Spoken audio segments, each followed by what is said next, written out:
தலையை தாழ்த்தி ஜெபிப்போம். என் கண்மலையும் என் மீட்பெருமாய கர்த்தாவே, என் வாயின் வார்த்தைகளும் எங்கள் யாருடைய இதயத்தையும் தியானமும் உம்முடைய சமூகத்தில் பிரதியாயிருப்பதாக. ஆமென். நாளின் ஆராதனைக்கு வந்திருக்கிற உங்கள் யாவரையும் இயேசு கிறிஸ்துவின் நாமத்தில் மீண்டுமாக வரவேற்கிறேன். இந்த நாளிலே தென்னிந்திய திருச்சபையின் அட்டவணையின்படி நமக்கு தியானத்திற்காக கொடுக்கப்பட்ட தலைப்பானது இறை மக்களின் திருப்பணி, மினிஸ்ட்ரி ஆஃப் தி லைட்டி. இறை மக்களுடைய திருப்பணி. திருப்பணி, இறை மக்களுடைய திருப்பணி அப்படின்னு சொன்னோடனே நம்ம என்ன நினைப்போம் அப்படின்னா, பொதுவாக இது ஆயர் பட்டம் பெற்றவர்கள், ஆயர்கள் அவர்கள் செய்கிற பணி, அல்லது ஊழியம் செய்கிறவர்கள் செய்கிற பணி என்று நாம் நினைப்பதுண்டு. ஆனால் இறை மக்களாகிய திருச்சபையிலே இருக்கக்கூடிய அனைத்து மக்களும் செய்யக்கூடிய பணி தான் திருப்பணி. அனைவரும் இணைந்து செய்யும்போது தான் அந்த திருப்பணியானது ஒரு முழுமையை பெறும், அல்லது ஆண்டவர் விரும்புகிற ஒரு திருப்பணியாக காணப்படும். இந்த வாசிக்க கேட்ட பகுதியிலே ஒரு நியாயசாஸ்திரியை பற்றி நாம் வாசிக்கிறோம். லூக்கா 10:25 அப்பொழுது நியாயசாஸ்திரி ஒருவன் எழுந்திருந்து அவரை சோதிக்கும்படி, போதகரே, நித்திய ஜீவனை சுதந்திரித்துக் கொள்ளும்படி நான் என்ன செய்ய வேண்டும் என்று கேட்டான். இந்த நியாயஸ்திரியானவன் அதிகமாக கல்வி அறிவு பெற்றவன், மக்களுடைய பிரச்சனைகளுக்கு நியாயம் விசாரிக்கக்கூடியவன். அவன் அதிகமாக படித்து தன்னை போல் நீதிமான் இந்த உலகத்தில் யாரும் இல்லை, தன்னை போல் அறிவுள்ளவர்கள் யாரும் இல்லை என்ற தைரியத்தில் தான் ஆண்டவரிடமே என்ன பண்ணுறான், ஆண்டவரை சோதிக்கும்படியாக அங்கே வந்து நிற்கிறான். அவன் வந்து என்ன கேட்குறான், ஆண்டவரே, நித்திய ஜீவனை பெற்றுக்கொள்ள நான் என்ன செய்ய வேண்டும்? ஆண்டவர் எப்படி பதில் சொல்வார்? அந்த பதிலிருந்து ஏதாவது குற்றம் கண்டுபிடிக்கலாமா என்ற எண்ணத்தோடு அவன் அங்கே வந்து கேட்கிறான். அப்பொழுது ஆண்டவர் என்ன சொல்கிறார், நியாயப்பிரமாணத்தில் என்ன சொல்லப்பட்டிருக்கிறது என்று கேட்கிறார். அதுதான் லூக்கா 10:27 அவன் பிரதியுத்தரமாக, உன் தேவனாய கர்த்தரிடத்தில் உன் முழு இருதயத்தோடும், உன் முழு ஆத்மாவோடும், உன் முழு பலத்தோடும், உன் முழு சிந்தையோடும் அன்பு கூர்ந்து, உன்னிடத்தில் அன்பு கூறுவது போல பிறனிடத்தில் அன்பு கூறுவாயாக என்று எழுதியிருக்கிறது என்றான். உடனே அவன் தன்னை நீதிமான் என்று அவன் நினைத்து கொண்டிருப்பதனால் என்ன சொல்கிறான், ஆண்டவரே, நான் எல்லாத்தையும் நியாயப்பிரமாணத்தை எல்லாம் ஃபாலோ பண்ணிட்டு வந்துட்டு இருக்கிறேன், எனக்கு பிறன் யார்? எனக்கு பிறன் யார்? பிறனிடத்தில் அன்பு கூறு என்று சொல்லுகிறீர்களே, எனக்கு பிறன் யார் என்ற கேள்வியை ஆண்டவரிடத்தில் வைக்கிறார். அப்பொழுதுதான் ஆண்டவர் இந்த நல்ல சமாரியன் சம்பவத்தை அங்கே விளக்குகிறார். இந்த நல்ல சமாரியன் சம்பவத்திலே நாம் 3 கூட்ட மக்களை பற்றி நாம் அறியலாம். முதலாவதாக காயப்படுத்துகிறவர்கள், இரண்டாவதாக விலகி செல்கிறவர்கள், மூன்றாவதாக காயம் கட்டுபவர்கள். இந்த காயப்படுத்துகிறவர்கள் என்றால் பிறர் பொருளை அபகரிக்கிறவர்கள். இந்த சம்பவத்தில் லூக்கா 10:30 வாசிப்போம். லூக்கா 10:30.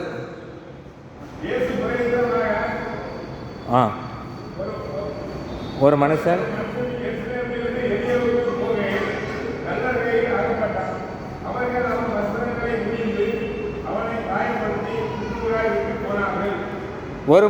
எருசலேமிலிருந்து எரியோவுக்கு போகையில் கள்ளர் கையில் அகப்பட்டான்.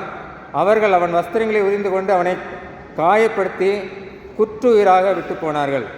இந்த கள்ளர்கள் அவனை காயப்படுத்தினார்கள், அவனை குற்றுயிராக விட்டு போனார்கள்.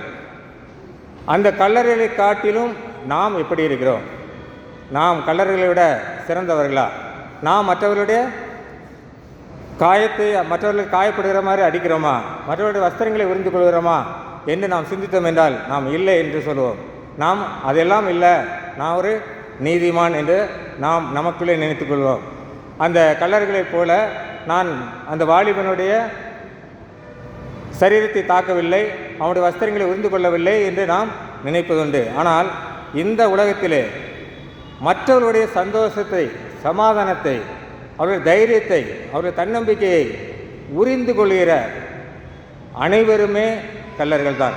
அப்படியானால் நாம் எந்த இடத்தில் இருக்கிறோம்? மற்றவர்களுடைய சந்தோஷத்தை கெடுக்கிறவர்களாக இருக்கிறோமா? மற்றவர்களுடைய உரிமையில் நாம் தலையிடுறவர்களாக இருக்கிறோமா? மற்றவர்களுடைய தன்னம்பிக்கையை உடைக்கிறவர்களாக இருக்கிறோமா என்று நாம் யோசிக்க வேண்டும். இப்படிப்பட்ட குணமுடைய மக்கள் ஒரு கூட்டமாக இருப்பார்கள், தனியாக இருக்க மாட்டாங்க. கூட்டமாக இருந்துட்டு என்ன பண்ணுவாங்க, போகும்போது ஏதாவது ஒரு வார்த்தையை சொல்லிவிடுவாங்க, அது அவங்க மனசை காயப்படுத்தும். மறுநாள் கேட்கும்போது என்ன சொல்லுவாங்க, நான் விளையாட்டுக்கு சொன்னேன், நான் ஒரு ஜாலிக்காக சொன்னேன் அப்படின்னு சொல்லுவாங்க. ஆனால் அவருடைய இதயம் காயப்பட்டிருக்கிறதா என்று நாம் யோசிப்பதே இல்லை. நாம் விளையாட்டாக சொல்வது அவருடைய இருதயம் காயப்பட்டிருக்கிறதா என்று நாம் யோசிப்பதே இல்லை. இப்படிப்பட்ட கூட்டங்கள் தான் இந்த உலகத்திலே அதிகமாக இருக்கிறது. அநேக நேரத்திலே நாம் பணி செய்கிற இடத்திலே நம்ம சக பணியாளர்களாலோ அல்லது நமக்கு மேலே இருக்கும் அதிகாரிகளாலோ அநேகமாக காயப்பட்டிருப்போம். அநேக கடினமான வார்த்தைகளே அவர்கள் நம்மிடம் கூறி காயப்படுத்தி இருப்பார்கள். அப்படி இருக்கும்போது நாம் மனதிலே காயப்பட்டு இருக்கும்போது அந்த இடத்திலே பணி செய்யும்போது நாம் என்ன பண்ண முடியாது, ஒரு மன நிறைவோடு மன நிம்மதியோடு அங்கே வேலை செய்ய முடியாது. நான் நினைக்கலாம், நான் மற்றவர்களை சரீர அளவிலே காயப்படுத்தினேன் என்று. ஆனால் இங்கே மனதளவில் அநேகர் நாம் காயப்படுத்துகிறதாக இருக்கிறோம். இந்த நாளிலே வாசிக்க கொடுக்கப்பட்டுள்ள பழைய ஏற்பாட்டு பகுதியானது 1 சாமுவேல் 25ஆம் அதிகாரம் 14 முதல் 28 வரை, நிருப பாடமாக 1 தெசலோனிக்கேயர் 4ஆம் அதிகாரம் 1 முதல் 12 வரை. இந்த பழைய ஏற்பாட்டு பகுதியான சாமுவேல் புத்தகத்தில் கூட நாபாலிடம் உணவு கேட்ட தாவீதின் வேலைக்காரரிடம் கருமையான வார்த்தைகளால் அவன் என்ன பண்ணுறான், நாபால் அவர்களை காயப்படுத்துகிறான். 1 சாமுவேல் 25ஆம் அதிகாரம் 10வது வசனத்தை வாசிப்போம். 1 சாமுவேல் 25:10.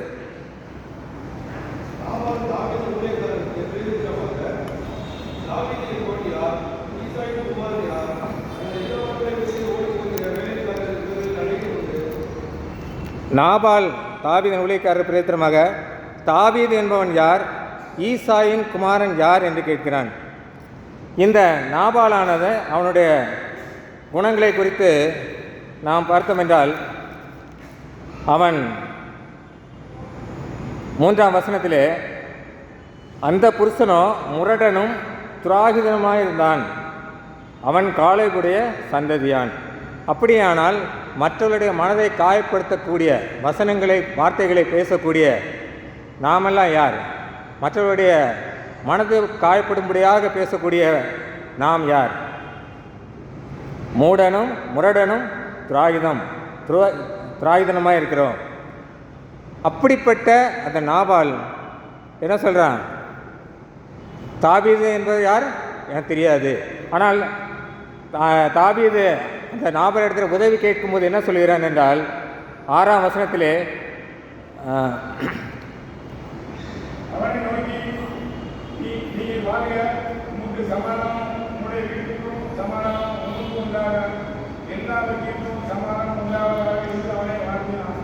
எட்டாம் வசனத்திலே, உம்முடைய வேலைக்காரரை கேளும், அவர்கள் உமக்கு சொல்லுவார்கள், ஆதலால் இந்த வாலிபருக்கு உம்முடைய கண்களிலே தயை கிடைக்க வேண்டும். நல்ல நாளில் வந்தோம், உம்முடைய கைக்கு உதவுவதை உம்முடைய ஊழியக்காரருக்கும் உம்முடைய குமாரனாகிய தாவீதுக்கும் கொடுக்கும்படி வேண்டுகிறேன் என்று சொல்லுங்கள் என்றான். இந்த தாவீது நாபாலிடத்தில் ஆள்களை அனுப்பும்போது உம்முடைய குமாரனாகிய தாவீது உதவி கேட்கிறான் என்று சொல்லி அனுப்புகிறான். ஆனால் அதுக்கு நாபால் என்ன சொல்கிறான், எனக்கு தாவீதுனா யார், ஈசாயின் மகன் யார் என்று தெரியாது என்று முகத்தில் அடித்தால் போல் சொல்கிறான். இப்படிப்பட்ட குணங்கள் நம்மிடம் உதவி கேட்பவர்களை நாம் எப்படி பேசுகிறோம், நாம் எப்படி அவர்களிடம் பழகுகிறோம், எப்படி அவர்கள் மனசு கஷ்டப்படும்படி பேசுகிறோம். யாராவது நம்மிடம் அவசரத்துக்கு உதவி கேட்டால் என்ன சொல்கிறான், என்னால் உனக்கு தர முடியாது, தரலைன்னா இல்லைன்னு சொல்லிடலாம். ஆனால் என்ன பண்ணுவான், அவர்களிடம் இல்லை என்று சொல்லிவிட்டு மற்றவர்கள் என்ன போய் சொல்லுவான், அவன்கிட்டலாம் கொடுத்தா நமக்கு வராது. இந்த வார்த்தைகளை ஒருவேளை அந்த மனிதன் கேட்கும்போது அவன் மனது எவ்வளவாய் காயப்படும், அதை நாம் நினைத்து கூட பார்ப்பதில்லை. இப்படிப்பட்ட காயப்படுத்துகிற குணம் நம்மிடத்தில் காணப்படும் என்றால் நாம் அதனை இந்த நேரத்திலே இந்த நாளிலே நாம் விட்டு மற்றவர்களை காயப்படுத்துவதிலிருந்து நாம் விலகி இருக்க வேண்டும் என்பதே ஆண்டவர் விரும்புகிறார். நித்திய ஜீவனை சுதந்திரத்துக் கொள்ள வேண்டும் என்றால் நாம் மற்றவர்களை காயப்படுத்துவதிலிருந்து நாம் விலகி இருக்க வேண்டும். இரண்டாவதாக, விலகி செல்பவர்கள். அந்த லூக்கா எழுதின சுவிசேஷத்திலே நாம் வாசிக்கும்போது நல்ல சமாரியன் சம்பவத்திலே இரண்டாவதாக காணப்படக்கூடிய ஒரு கூட்டம் விலகி செல்பவர்கள் அல்லது சுயநல மனிதர்கள். லூக்கா 10ஆம் அதிகாரம் 31-32 அப்பொழுது தற்செயலாய் ஒரு ஆசாரியன் அந்த வழியே வந்து அவனை கண்டு பக்கமாய் விலகி போனான். அந்தப்படியே ஒரு லேவியனும் அந்த இடத்திற்கு வந்து அவனை கண்டு பக்கமாய் விலகி போனான். இந்த ஆசாரியரும் லேவியரும் அந்த அடிபட்டு குற்றுயிராய் கிடக்கிற மனிதனை பார்த்துவிட்டு அவர்கள் விலகி போகிறார்கள். அவர்கள் மாத்திரமட்டா விலகி போகிறார்கள். நாமும் கூட அநேக நேரங்களில் நம்ம இந்த விலகி செல்கிற கூட்டத்தில் தான் இருக்கிறோம். ரோட்டில் ஒரு சின்ன ஆக்சிடென்ட் நடந்தாச்சுன்னா என்ன பண்ணுறோம்? பார்த்துட்டு ஐயோ பாவம் அந்த ஒரு வார்த்தையோடு என்ன பண்ணுறோம்? விலகி செல்கிறோம். நமக்கு வேலை இருக்கிறது. அந்த இடத்துல நாம் இருந்து ஒருவேளை இந்த சமாரியன் அவனுடைய கழுதையின் மேலே கோவில் கழுதையின் மேலே அந்த வாலிபனை ஏற்றி செல்கிறான். நாம் அப்படி செய்யவில்லை என்றால் கூட அந்த இடத்துல இருந்து ஒரு ஆம்புலன்ஸுக்கோ இல்லை மற்ற உதவிகளோ ஏதாவது செய்கிறோம் என்றால் நாம் இல்லை. அப்படியானால் இந்த லேவியருக்கும் ஆசாரியருக்கும் நாம் கொஞ்சம் கூட சளைத்தவர்கள் இல்லை. அநேக நேரங்களில் நம்ம என்ன பண்ணுறோம்? இந்த விஷயம் நமக்கு ஒத்து வராது அப்படின்னு விலகிட்டு போயிடும். யாராவது ஒருத்தர் ஒரு சில சமயத்தில் நல்ல விஷயத்துக்காக கூப்பிட்டா கூட, ஆனால் இந்த ஒரு வீட்டில் உடம்பு சரியில்லாமல் இருக்காங்க, வாங்க போய் பார்த்துட்டு வருவோம் அப்படின்னு கூப்பிடும்போது கூட நம்ம என்ன பண்ணுறோம்? போனால் நமக்கு எதுக்கு நேரம் வீணாகும் அல்லது நம்மளுடைய பணம் செலவாகும். அப்படி என்ன பண்ணுறோம்? மெதுவாக ஏதாவது ஒரு காரணம் சொல்லிவிட்டு அங்கே என்ன பண்ணுறோம்? விலகி போகிறோம். அது மாத்திரமல்ல, ஒரு சில நண்பர்கள் அவர்கள் அறிந்தோ அறியாமலோ ஏதாவது செய்யும்போது அவர்களுக்கு ஆலோசனை கொடுக்க வேண்டும் என்று நினைத்தால் கூட நம்ம என்ன பண்ணுறோம்? எதுக்குப்பா இந்த வம்பு அப்படின்னு என்ன பண்ணுறோம்? விலகி செல்கிறோம். யாராவது தவறு செய்தால் கூட, உண்மையிலே தவறு செய்தால் கூட நம்ம என்ன பண்ணுறோம்? இந்த தவறுலாம் சுட்டி காட்டினா கெட்ட பேர் வாங்க வேண்டியிருக்கும். அதனால் என்ன பண்ணுறோம்? விலகி போயிடும். இதை எதுக்கு நம்ம போய் சொல்லிவிட்டு நம்ம ஏன் கெட்ட பேர் வாங்கிட்டு, அவங்க செஞ்சுட்டு போகிறாங்க, அதை கடவுள் பார்த்து கொள்வார். இந்த லேவியன் ஆசாரியனும் காயப்படுத்துகிறத கண்டு ஒதுங்கி போனாங்க. ஆண்டவருடைய ஊழியத்தை செய்யக்கூடிய ஆசாரியரும் லேவியரும் ஒதுங்கி போனதை பார்த்து ஆண்டவர் மனது எவ்வளவாய் காயப்பட்டிருக்கும். தன்னை போல் பிறனை நேசி என்னை முன்னிடத்தில் அன்பு கூறுவதை போல பிறனுக்கும் அடுத்த அன்பு கூறுவாயாக என்று உபதேசிக்கிற இவர்கள் விலகி போகிறார்கள் என்று ஆண்டவருடைய மனம் எவ்வளவாய் காயப்பட்டிருக்கும். அதை நாம் என்ன பண்ணுறோம்? நினைத்து கூட பார்ப்பதில்லை. நான் படித்த மனிதனுக்கு நான் கொடுத்த நியாயப்பிரமாணத்தை மீறி அவர்கள் நடக்கிறார்களே. தன்னை போல் பிறனை நேசி என்று சொல்லியிருக்கிறேனே, ஆனால் அவர்களை நேசிக்கவில்லையே, அவர்களுக்கு உதவி செய்யவில்லையே, தவறு நடக்கிற இடத்திலே அதை சுட்டி காட்டவில்லையே, தவறுக்கு மேல் தவறு நடந்து கொண்டு இருக்கிறது, அல்லது எதுக்குடா நமக்கு வம்பு அப்படின்ட்டு நாம் ஒதுங்கி செல்வர்களாக இருக்கிறோமா? ஆசிரியர் மாத்திரம் நாம் என்ன பண்ணுறோம்? அந்த வேத பகுதியை வாசிக்கும்போது அவர்கள் விலகி போன தவறு என்று நாம் நினைக்கிறோம். ஆனால் நாம் எத்தனை காரியங்களையும் விலகி செல்கிறோம். திருச்சபையிலே தவறு நடந்தால் கூட என்ன பண்ணுறோம்? எதுக்குடா வம்பு, இதெல்லாம் நம்ம ஏன் சொல்லிக்கிட்டு, நம்ம வரோமா, சர்ச்சுக்கு வரோமா, சர்வீஸ் அட்டன் பண்ணுறோமா, போயிட்டே இருக்கிறோமா, அப்படி தான் நம்ம நினைக்கிறோம். நிறைய நேரங்களில் அண்ணே நீங்கள் செய்கிறது சரியில்லை, இல்லை நீங்கள் இப்படி பண்ணலாம் நல்லாயிருக்கும், ஒரு ஆலோசனை கொடுப்பதில்லை, ஒரு அறிவுரை கொடுப்பதில்லை, அல்லது தவறுகளை சுட்டி காட்டுவதில்லை. ஒருவேளை அவர்கள் அறியாமல் கூட செய்து கொண்டிருக்கலாம், ஆனால் அதை நாம் என்ன பண்ணுறோம்? நாம் சுட்டி காட்டுவது கூட இல்லை. அப்படிப்பட்ட நாம் அந்த ஆசாரியர் லேவியரை போலதான் நாம் கூட இருக்கிறோம். ஆண்டவர் நாம் இப்படி விலகி செல்லும்போது ஆண்டவர் மனது எவ்வளவாய் கஷ்டப்படும், எவ்வளவாய் காயப்பட்டிருக்கும். இதை நாம் இந்த குணத்தை நாம் மாற்ற வேண்டும். விலகி செல்லாமல் எங்கெங்கு எந்த காரியங்கள் நடந்தாலும் அந்த இடத்திலே நாம் அதை சுட்டிக்காட்டி அந்த தவறுகளை சரி செய்து, அல்லது ஆண்டவர் மனது காயப்படாமல் இருப்பதற்காக மற்றவர்களிடத்தில் அன்பு கூர்ந்து நாம் காணப்பட வேண்டும். ஆலயத்திற்கு நிறைய பேர் புதுசாக வந்தாங்கன்னா என்ன பண்ணுறோம்? போய் நம்ம பேசுகிறதில்ல. எதுக்குவா பேசிக்கிட்டு அப்புறம் அவங்க நம்மகிட்ட ஏதாவது உதவி கேட்டுறக்கூடாது அப்படின்னு என்ன பண்ணுறோம்? நிறைய சமயத்தில் விலகி போயிடும். ஒரு கஷ்டப்பட்டவங்க புதுசாக உள்ளே வராங்கன்னா நம்ம போய் பேசுனா அவங்க நம்மகிட்ட ஏதாவது உதவி கேட்டுருவாங்களோ, எதுக்கு வேணாம் வந்துட்ட, நீங்கள் அவரை பாருங்கள் இவரை பாருங்கள், என்ன பண்ணுறோம்? கையை காட்டிட்டு விலகி செல்கிறோம். இப்படிப்பட்ட விலகி செல்கிற குணத்தை ஆண்டவர் விரும்புகிறதில்லை. நாம் நித்திய ஜீவனை பெற்றுக்கொள்ள வேண்டும் என்றால், அழியாத ஆண்டவருடைய சமூகத்தில் பக்கத்திலே நாம் இருக்க வேண்டும் என்றால், நாம் இப்படிப்பட்ட விலகி செல்கிற குணத்திலிருந்து நாம் என்ன பண்ணணும்? மாற வேண்டும். உன்னை போல் பிறனை நேசி என்று போதிக்க ஆசாரியர் விலகி செல்வது ஆண்டவருக்கு அதிகமாய் மனசுக்கு காயப்பட்டிருக்கும். இன்னைக்கு கூட நம்ம என்ன பண்ணுறோம்? நிறைய சமயத்தில் நமக்கு கொஞ்சம் மனசு கஷ்டப்பட்ட ஆள் எதிரில் வந்தாங்கன்னு என்ன பண்ணுறோம்? நம்ம அந்த வழியாக போக வேண்டியது இருந்தால் கூட என்ன பண்ணுறோம், விலகி அடுத்த தெரு வழியாக போயிடுறோம், அல்லது அவர்களை கவனிக்காத மாதிரியே நடந்து போயிடும். ஆனால் ஆண்டவர் என்ன பண்ணுறாரு, இதையெல்லாம் ஆண்டவர் வெறுக்கிறார். அநேக நேரங்களில் நம்ம என்ன பண்ணுறோம், ஆண்டவரை தரிசிப்பதற்கு கூட நாம் வருவதில்லை. ஏனென்றால் எனக்கு பிடிக்காதவர் செய்தி கொடுக்குறார், எனக்கு பிடிக்காதவர் ஆராதனை நடத்துகிறார், எனக்கு பிடிக்காதவங்க பாட்டு பாடுறாங்க, இல்லை நான் போனால் அவர் முகத்தில் முழிக்கணும் அப்படின்னு என்ன பண்ணுறோம், ஆண்டவரையே நாம் தேடி வருவதில்லை. சர்ச்சுக்கு போனால் இவரை பார்க்க வேண்டியிருக்கும், இவர் முகத்தில் தான் முழிக்க வேண்டியிருக்கும், எதுக்கு இல்லை இவர் இந்த ஊழியக்காரர் இருக்கிற வரைக்கும் நான் ஆலயத்திற்கு போவதில்லை. நாம் ஆலயத்திற்கு வருவது அடுத்தவர்களை சந்தோஷப்படுத்துவதற்காக இல்லை, அடுத்தவர்களிடம் காணப்படுகிற குறைகளை கண்டுபிடிப்பதற்காக இல்லை, ஆண்டவரை தரிசிப்பதற்கு. ஆனால் நாம் என்ன பண்ணுறோம், போனால் இவங்கள பார்க்க வேண்டியிருக்கும், இல்லை இந்த ஊழியக்காரர் நடத்தும்போது நான் வரவே மாட்டேன் அப்படின்னு சொல்லி நம்ம என்ன பண்ணுறோம், விலகி செல்கிறோம்.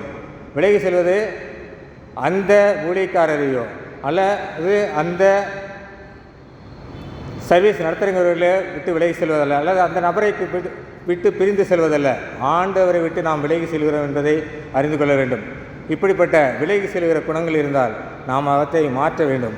அப்படி மாற்றினால்தான் நம்ம என்ன பண்ண முடியும், நித்திய ஜீவனை சுதந்திரித்து கொள்ள முடியும். முதலாவதாக காயப்படுகிற ஒரு மக்கள் கூட்டம், காயப்படுத்துகிற கூட்டம், ரெண்டாவதாக விலைக்கு செல்கிற கூட்டம். இந்த நல்லாசமாரியின் சம்பவத்திலே மூன்றாவதாக ஒரு கூட்ட மக்கள் இருக்கிறார்கள், அவர்கள் காயம் கட்டுபவர்கள். லூக்கா 10ஆம் அதிகாரம் 33, 34 வாசிப்போம்.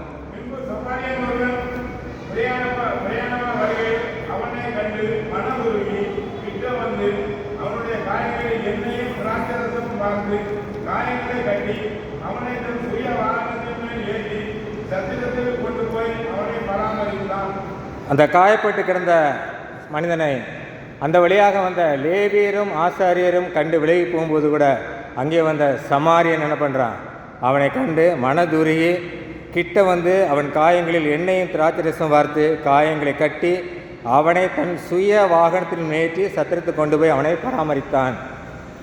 அநேக நேரங்களிலே நாம் என்ன பண்ணுறோம், ஒருவேளை நாம் உதவி செய்வது நம்ம சொந்தக்காரங்களுக்காக இருக்கலாம், அல்லது நெருங்கிய நண்பர்களுக்காக இருக்கலாம். ஆனால் தெரியாதவர்களுக்கு நாம் என்ன பண்ணுறதில்ல, உதவி செய்வது மிக மிக கடினம், மிக மிக அபூர்வம். யாராவது ஒரு சிலருக்கு அந்த குணம் காணப்படலாம். ஆனால் இந்த சமாரியன்கிட்ட அவன் யாரென்றே தெரியாது, ரோட்டில் கல்லர்களால் அடிபட்டு கிடக்கிறான். அவனுக்கு உதவி செய்து தன்னுடைய சொந்த வாகனத்தை கொண்டு போய் விட்டு சத்திரத்தில் கொண்டு விடுகிறான். மாத்திரமல்ல, இவனுக்காக நீங்கள் ஏதாவது செலவு செய்தால் நான் திரும்ப வந்து கொடுக்குறேன் நன்றி என்று வாக்கும் கொடுக்கிறான். இப்படிப்பட்ட குணம் நம்ம இடத்தில் காணப்படுகிறதா? ஒருவேளை வழிபோக்கர்கள் நம்ம யாராவது பார்த்து நம்மை வாழ்த்திருப்பார்களா? ரோட்டில் போகிறவங்க யாராவது பார்த்து நீங்கள் நல்லா இருக்கணும் எப்படின்னு சொல்லியிருப்பாங்களா? ஏனென்றால் நாம் ஒதுங்கி செல்கிறோம். சங்கீதம் 129:8 கர்த்தருடைய ஆசீர்வாதம் உங்களுக்கு உண்டாவதாக, கர்த்தரின் நாமத்தினால் உங்களை ஆசீர்வதிக்கிறோம் என்று வழிபோக்கர் சொல்வது இல்லை. ஏனென்றால் வழிபோக்கர்களுக்கு நாம் உதவி செய்வதே இல்லை. வழிபோக்கர்கள் ஏதாவது கேட்டுருவாங்க, அவர்களுக்கு நாம் உதவி செய்ய வேண்டாம் என்று நாம் என்ன பண்ணுறோம், விலகி செல்கிறோம். இந்த காயம் கட்டுவதன் கூட்டம் இப்போ என்ன பண்ணுறது, ரொம்ப கம்மியாக தான் இருக்குது. விரல் விட்டு எண்ணக்கூடிய அளவில் தான் காணப்படுகிறது. மற்றவர்களுக்காக, மற்றவருடைய துயரத்தில் பங்கு கொள்கிற, மற்றவருடைய கஷ்டத்தில் பங்கு கொள்கிற, அல்லது மற்றவர்கள் உபத்திரவப்படுவது அவர்களுக்கு ஆறுதல் சொல்லுவதற்கு ஆனால் கூட்டம் இப்பொழுது மிக மிக குறைவாகத்தான் காணப்படுகிறது. யாரென்றே தெரியாத அந்த வாலிபருக்கு சமாரியம் உதவி செய்தான். ஆனால் நாம் நம்முடைய ஆலயத்துக்கு வரக்கூடிய புதிதாக வரக்கூடியவர்களை எத்தனை பேர் நாம் விசாரிக்கிறோம்? எத்தனை பேர்கள் மனசு கஷ்டத்தோடு வரும்பொழுது அவர்களுக்கு ஆறுதலான வார்த்தைகளை கூறுகிறோம்? யாரோ வராங்க, நம்ம என்ன பண்ணுறோம், சர்வீஸ் முடித்தவொடனே வழக்கமாக பேசுகிற ஆள்கிட்ட பேசிட்டு போயிடும். இல்லை ஆலயத்திற்குள்ளே உட்காரும்போது கூட வழக்கமாக உட்கார்ற இடத்துல தான் உட்காருவோம், வழக்கமாக உட்கார்றவங்ககிட்ட தான் பேசுவோம். மற்றபடி புதிதாக வந்திருப்பவர்கள் அவர்கள் கஷ்டத்தில் இருக்கிறார்களா, அவர்களுக்கு ஆறுதலான ஒரு சில வார்த்தைகளை சொல்லலாம். நம்ம அந்த ஆலயத்தை சுற்றிலும் அநேக மருத்துவமனைகள் இருக்கிறது. மருத்துவமனையிலே அனுமதிக்கப்பட்ட அவர்கள் ஒருவேளை அவர்களுடைய உறவினர்களோ உடன் பிறந்தவர்களோ அனுமதிக்கப்பட்டிருக்கும் பொழுது கஷ்டத்தோடு இங்கே வருவார்கள். அவர்களுக்கு நாம் ஆறுதலான வார்த்தைகள் எத்தனை பேர் சொல்லியிருக்கிறோம்? அவர்களுடைய மனது காயங்களை கட்டுவதற்காக நாம் எத்தனை பேர் இருந்திருக்கிறோம்? நாம் யோசித்து பார்த்தால் அப்படிப்பட்ட ஆட்கள் மிக மிக குறைவு. சாமுவேல் புத்தகத்திலே 1 சாமுவேல் 25ஆம் அதிகாரத்திலே கூட அபிகாயில் காயம் கட்டினது குறித்து நாம் வாசிக்கிறோம். அந்த சம்பவத்தில் நாபாலிடம் உதவி கேட்டு அனுப்பின தாவீதின் மனுஷரிடத்தில் அவன் கோவப்பட்டு அனுப்பிவிட போது தாவீதானவன் என்ன பண்ணுறான், 400 போர் சேவர்களோடு நாபாலையும் அவன் கூட்டத்தில் உள்ள எல்லாவற்றையும் நான் அழித்து போடுவேன் என்று அவன் வருகிறான். 1 சாமுவேல் 25ஆம் அதிகாரம் 21, 22 தாவீது தன் ஜனங்களை நோக்கி, அவனுக்கு வனாந்திரத்தில் இருக்கிறதெல்லாம் வீணாகவே காப்பாற்றினேன், அவனுக்கு உண்டானதிலெல்லாம் ஒன்றும் காணாமற் போவதெனது என்றாலும் நன்மைக்கு பதிலாக அவன் எனக்கு தீமை செய்தான். அவனுக்கு உண்டான எல்லாவற்றிலும் சுவரில் நீர் விடும் ஒரு நாயை முதலாய் பொழுது விடிய மட்டும் நான் உயிரிட வைத்தால் தேவன் தாவீதின் சத்துருக்களுக்கு அதற்கு சரியாகவும் அதற்கு அதிகமாகவும் செய்ய கடவர் என்று சொல்லியிருந்தான். அவன் மிகுந்த கோபத்தோடு, தாவீது மனசு கஷ்டப்பட்டதினால் மிகுந்த கோபத்தோடு அங்கே வருகிறான்.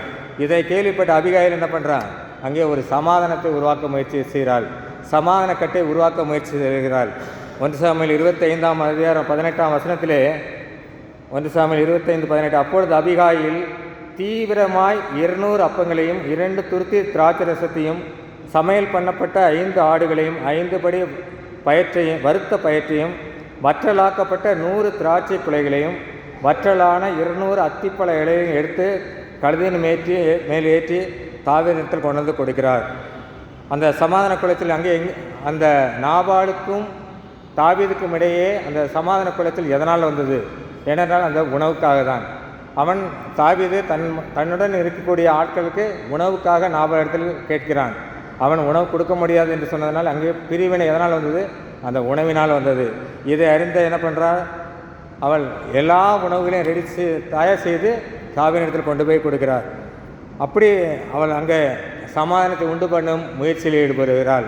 மத்தேயு 5:9 சமாதானம் பண்ணுகிறவர்கள் பாக்கியவான்கள் என்று வாசிக்கிறோம். இந்த சமாதானத்தை உருவாக்கக்கூடிய சமாதானத்தை உண்டு பண்ணினவள் அபிகாயில். ஆனால் சமாதானத்தை உருவாக்க முதலாக முயற்சி எடுத்தவள் நாபாலுடைய வேலைக்காரன்.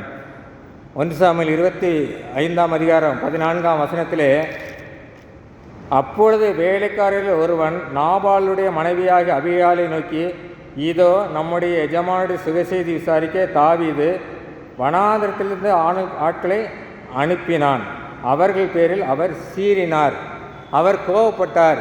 அந்த நாபால் என்ன பண்ணுறார், தாவீதத்தில் கோவப்பட்டான், தாவீது மனுஷத்தில் கோவப்பட்டான். அதனால் தாவீதும் அவனுடைய ஆட்களும் இங்கே நம்ம இனத்திற்கு பெரிய அழிவை உண்டாக்குவதற்காக வந்து கொண்டிருக்கிறார்கள் என்று அங்கே நீங்கள் உடனே என்ன சொல்கிறான், 25ஆம் அதிகாரம் 17ஆம் வசனத்திலே இப்பொழுதும் நீர் செய்ய வேண்டியதை கவனித்து பாரும் என்று அபிகாயில் இடத்துல சொல்கிறான். இந்த சமாதானத்தை உண்டாக்கினவள் அபிகாயில். ஆனால் சமாதானத்தை உருவாக்குவதற்காக முதலாக முயற்சி எடுத்தது நாபாலின் வேலைக்காரன். நாம் கூட அநேக நேரங்களில் நம்மால் சமாதானத்தை உண்டாக்க முடியவில்லை என்றாலும் சமாதானத்தை உருவாக்கக்கூடிய முயற்சிகளிலாவது நாம் ஈடுபட்டிருக்க வேண்டும். நாம் அப்படிப்பட்ட முயற்சிகளில் ஈடுபட்டவே இல்லை. நாபாலின் வேலைக்காரன் என்று முயற்சி எடுத்ததினால் அங்கு மிகப்பெரிய அழிவிலிருந்து நாபாலும் அவனுடைய குடும்பமும் காக்கப்பட்டது. ஆனால் நாம் என்ன செய்து கொண்டிருக்கிறோம்? நாம் ஏதாவது ஒரு சிறிய முயற்சியாவது எடுக்கிறோமா?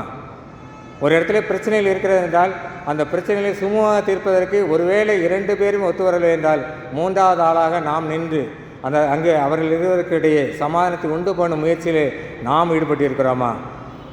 நாபாலின் வேலைக்காரன் தைரியமாக வந்து அபிகாயிலிடத்தில் சொல்கிறான். ஒருவேளை நாபாலுக்கு தெரிந்தால் அவனை கொண்டு போடக்கூட செய்ய முடியும். ஏன்னா இங்கே நடந்த வனாந்திரத்தில் நடந்ததெல்லாம் நீ ஏன் வீட்டில் போய் சொன்ன அப்படின்னு சொல்லி அவன் மேலில் நாபால் கோபப்பட்டிருக்க முடியும். இதையெல்லாம் அவன் கவனத்திலே எடுக்கவில்லை. நேராக வந்து அங்கே நீர் செய்ய வேண்டியதை கவனித்து பாரும் என்று அபிகாயிலிடத்திலே வந்து சொல்கிறான். நாம் எப்படி முயற்சி எடுக்கிறோம்? எங்கேயாவது ஒரு பிரச்சனை என்றால் நாம் சமாதானத்தை உண்டு பண்ண முடியவில்லை என்றாலும் சமாதானத்தை உண்டு பண்ணுகிறவர்களுக்கு ஒரு சிறு முயற்சியாவது எடுக்கிறோம் என்றால் அதை நாம் யோசிக்க வேண்டிய காரியமாக இருக்கிறது.